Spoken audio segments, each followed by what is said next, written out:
Welcome to our broadcast today. We trust that this word of truth will bring transformation into your life. We challenge you, we take it to a higher level.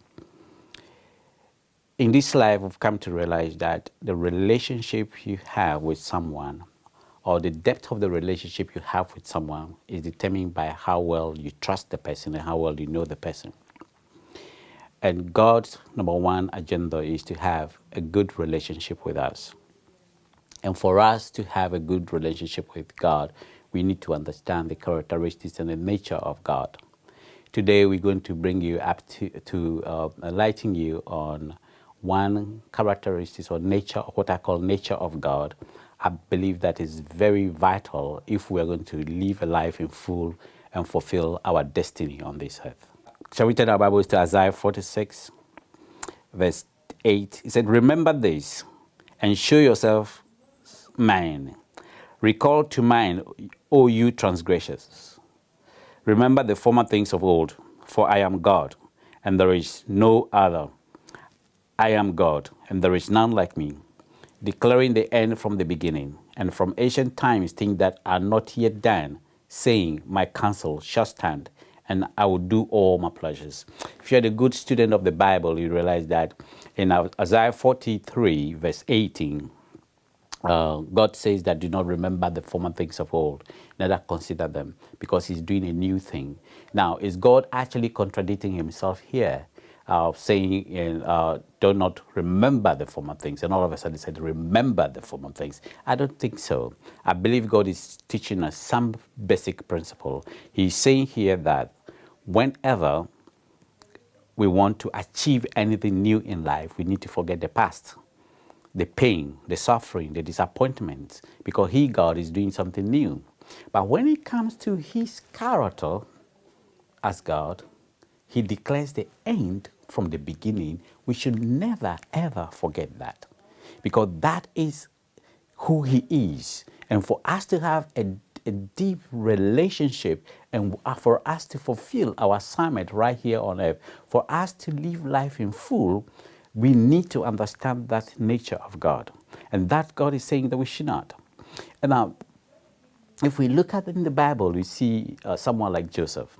Joseph was just about 17 years old, and God appeared to him and said, I'm going to make you so great that your siblings and your father will bow down to you. But you see, because God declares the end from the beginning, he only told Joseph the end at when he met him. And it took 15 years, but God did not tell Joseph that he was going to be beaten and put into the pit by his brothers. No, he was a favorite of his brothers. He had servants in the house. And all of a sudden, he was sold into slavery.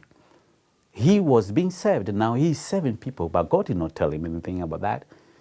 But how do I know that he understood this about God? He did understand, because the Bible says that the hand of God was upon him, which means that he had a relationship with God. God did not tell him about the temptation by his master's wife. God did not tell him he was going to be thrown into the prison. And God did not tell him he's going to face another rejection in prison. But he understood this nature of God. So what did he do? He stuck to this and lived a life in full. Paul also had an understanding of this in Romans chapter 4.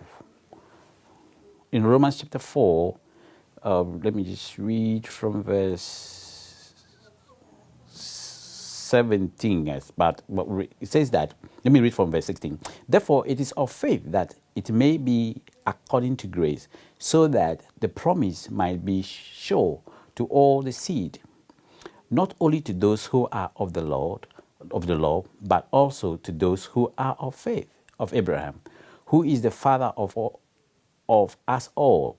As it is written, I have made you a father of many nations, in the presence of him who he believed, God, who gives life to the dead and calls those things which do not exist as though they did. Here, Paul also had an understanding of God, because when God appeared to Abraham in Genesis 17, verse 5, for example, he said that, look, a father of many nations have I made thee, not that a father of many nations I will make you. So he changed the name of Abraham, the name of Abraham to Abraham.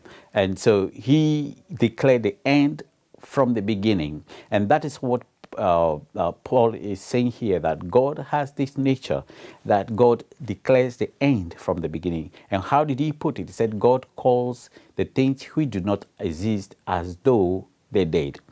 I know some people will actually take this and be claiming things which do not belong to them, but I think the moral of this story is that we should look at the nature of God. So when God tells us something, he does not necessarily tell us the whole picture. He tells us the end, so that we can have a perspective about life, so that we can walk in the direction in which he's taken us. Now, if you look at the children of Israel, for instance, God appeared to them.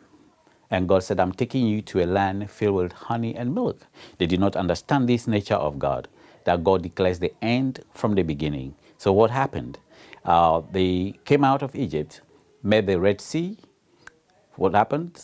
That's not the honey and milk that they were promised. And so because of that, they murmured against God.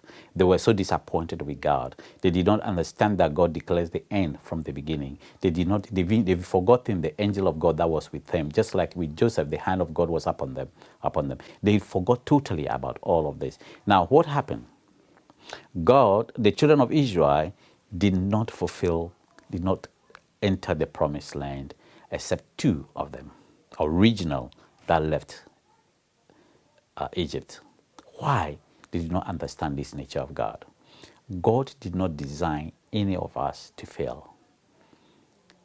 Every promise of God concerning our life will come to pass, provided we understand this nature of God. Your pain, your suffering may not be the promise that God made you, but it's part of the agenda. And what God does is, he tells you the end from the beginning, so that you can have a perspective about what is going to happen, so that you don't lose faith. Whatever you are going through was never meant to kill you, to destroy you, was never meant to bring you down. But it looks like it could be a stepping stone to fulfilling your destiny. Thank you, and God bless you. Watch out for the second part of this.